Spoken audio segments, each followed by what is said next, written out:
The next target for Senate Republicans is Biden's nominee for the Department of Health and Human Services. Xavier Becerra is the nominee that we're talking about.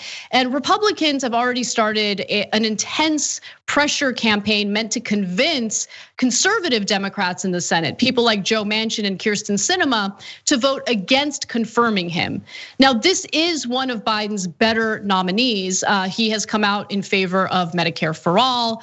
He's also made some decisions in the state of California that were pretty good decisions, but he's now being attacked for those decisions by the Heritage Foundation, which is funding $500,000 in this ad campaign to make Xavier Becerra out to be some demon. Now, the ad buys are in, unsurprisingly, West Virginia and Arizona. And they refer to him as a radical pick and someone with zero medical experience.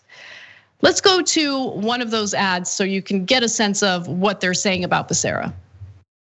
A big test for Joe Manchin. The radical left wants him to support Xavier Becerra, the Biden HHS nominee who thinks guns are a health crisis and wants to ban them. Becerra's only healthcare experience? Suing Catholic nuns to pay for abortions. And Becerra is against coal, tried to ban it from California ports. Prove you are looking out for your state, Joe. Vote no on Becerra. It's amazing how politicians and political action committees or any type of political entity can lie as much as they want in a political ad and get away with it. There are no laws regulating political ads, so they can lie about anything. It's different with other advertisements, but when it comes to political ads, you can hear that kind of garbage. And unfortunately, people believe it. But Nando, before I get to the reality of what Becerra has done in California, I wanted to get your thoughts on what the Heritage Foundation is doing right now and whether or not you think it's gonna work with Manchin and Sinema.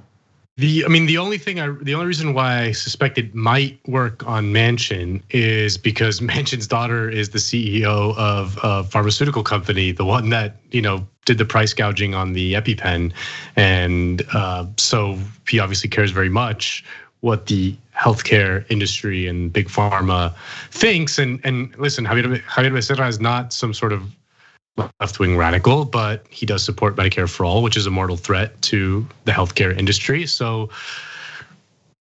maybe Manchin does cave on this. I don't know, but I can't predict the future anymore. I've given up trying to do that because it's too hard. Yeah, I think Manchin might cave on this, and not only due to his daughter's business interests, but also because there was an attack on coal there. And Joe Manchin seems to be more of a supporter when it comes to fossil fuels and things like that. But here's what Becerra actually did in the state of California. So last year he oversaw operations throughout California where agents with the state's Department of Justice seized dozens of firearms and thousands of rounds of ammunition, assault weapons, and drugs as a result of background checks. They did ammunition background checks. So people who had no business owning these weapons and this ammunition had their weapons and ammunition taken away from them. Makes a lot of sense, doesn't it? But I mean, of course, Republicans are attacking him for doing that and making him out to be some guy who's just trying to confiscate everyone's guns. In 2017, Becerra filed a lawsuit in federal court to protect residents from pollution, from coal mining, and challenging the Interior Department's decision to allow coal leasing on public land.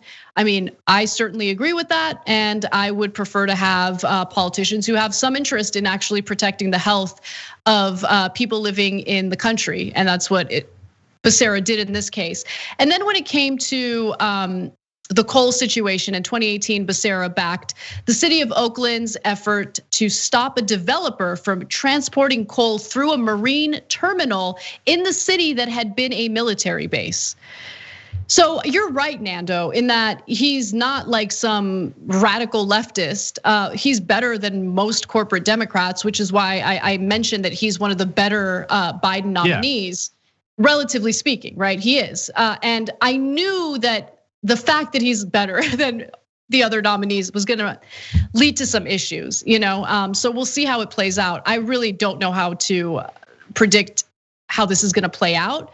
But there are two things that are like a mortal offense when it comes to nominees. Number one, if you've offended lawmakers through being mean to them at any time, including on social media. And number two, if you've done anything that actually tries to hold business interests accountable. Those are the things that'll probably destroy your chances of getting confirmed, but we'll see how it plays out. Thanks for watching The Young Turks, really appreciate it. Another way to show support is through YouTube memberships. You'll get to interact with us more. There's live chat emojis, badges. You've got emojis of me, Anna, John, JR. So those are super fun. But you also get playback of our exclusive member-only shows and specials right after they air. So all of that, all you gotta do is click that join button right underneath the video. Thank you.